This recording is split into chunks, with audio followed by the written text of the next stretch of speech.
Aku vitamin C, punya 4 gugus BLOOA yang menyumbang hidrogen. 2 ada di rantai samping, 2 di cincun bawah. Oksigenku juga aktif. Total 6 bisa menerima ikatan hidrogen. Struktur ini yang bikin aku sangat reaktif. Assalamualaikum warahmatullahi wabarakatuh. Shalom, Om Swastiastu, Nama Budaya dan Salam Kebajikan. Kami dari kelompok 4. Di sini kami akan membuat video tentang struktur obat. Obat yang kami gunakan di sini yaitu vitamin C. Adapun anggota kelompok 4 yang pertama Aurelia Medifakirni, ada Misha Kristania, ada Nisrina Alifa Karimah, lalu ada Dinda Siva Rahmalia, ada Dinda Amalia Putri, dan ada Husnul Khotimah. Baik, jadi saya akan menjelaskan tentang gugus fungsi pada vitamin C.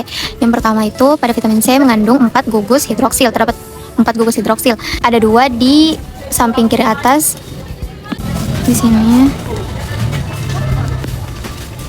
Dan terdapat 2 juga di bawah, di bagian bawah cincin.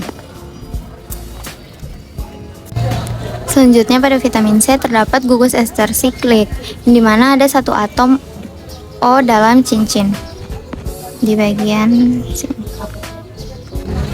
Lalu terdapat gugus alkena di mana ada 1 ikatan rangkap 2C di bagian sini. Dan terakhir pada gugus vitamin C terdapat gugus enediol, yaitu ada ikatan rangkap C di sini, bagian sini. Di bagian situ. Kenapa dia masuk di gugus enediol? Karena masing-masing karbonnya itu berada di dekatnya itu ada terikat OH. Dan gugus enediol ini yang membuat vitamin C itu bersifat reduktor, mudah teroksidasi dan aktif sebagai antioksidan. Selanjutnya ada profil polaritas, di mana vitamin C ini bersifat sangat polar karena banyak gugus hidroksil, sehingga larut baik dalam air, kelarutannya itu lebih 300 gram per liter, tapi tidak larut dalam pelarut nonpolar seperti heksana. Pada kromatografi, ia bergerak jauh di fase nonpolar atau yang memiliki RF tinggi karena afinitas kuat ke fase polar dengan log negatif yang mendukung peran sebagai antioksidan air. Selanjutnya, saya akan menjelaskan kemungkinan ikatan hidrogen pada vitamin C. Yang pertama itu sebagai donor ikatan hidrogen. Atom yang menyumbang H untuk ikatan hidrogen adalah semua gugus hidroksil yang terdapat di sebelah sini.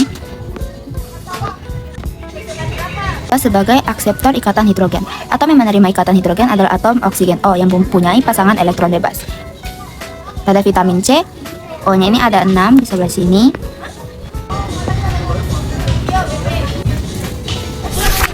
Adapun kelarutan dari vitamin C atau asam askorbat yang sebagai bahan aktif farmasi termasuk senyawa yang mudah larut dalam air atau water soluble.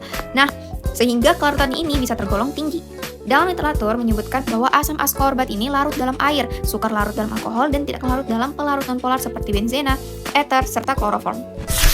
Adapun titik didih dari asam askorbat atau vitamin C. Secara teori, titik didih asam askorbat ini tinggi karena banyak gugus OH yang membentuk ikatan hidrogen kuat. Namun saat dipanaskan, senyawa ini tidak sempat mendidih karena sudah mengalami dekomposisi termal terlebih dahulu. Maka dari itu, vitamin C memiliki titik leleh pada 190 derajat Celcius. Senyawa vitamin C memiliki beberapa gugus fungsi penting seperti gugus hidroksil, ikatan rangkap, dan gugus karbonil. Dalam struktur cincin alakton, keberadaan gugus-gugus ini menyebabkan adanya pusat nukleofilik, elektrofilik, serta kemungkinan gugus pergi. Pusat nukleofilik pada vitamin C terletak pada atom oksigen. Hal ini disebabkan karena oksigen memiliki pasangan elektron bebas yang dapat didonasikan dalam reaksi kimia. Oleh karena itu, seluruh atom oksigen baik yang berada pada gugus hidroksil maupun pada gugus karbonil berperan sebagai pusat nukleofilik. Kemudian, pusat elektrofilik. Pusat elektrofilik terutama terdapat pada atom karbon yang berikatan rangkap, yaitu ini, dengan oksigen, yaitu gus karbonil. Perbedaan keelektronegatifan antara karbon dan oksigen menyebabkan elektron lebih tertarik ke arah oksigen, sehingga atom karbon menjadi bermuatan parsial positif. Kondisi ini menjadikan karbonil rentan terhadap serangan nukleofilik. Penjelasan tentang living group pada vitamin C. Jadi, vitamin C itu memiliki beberapa gugus OH atau alkohol dan tidak memiliki living group yang baik secara langsung seperti halida atau sulfonat. Jadi dalam kimia organik, gugus OH itu bukan merupakan living group yang baik karena bersifat basa kuat dan tidak stabil setelah lepas. Namun, gugus OH itu dapat menjadi living group yang baik apabila terprotonasi menjadi H2O. Karena air merupakan spesies yang lebih stabil. Molekul mana yang paling elektronegatif?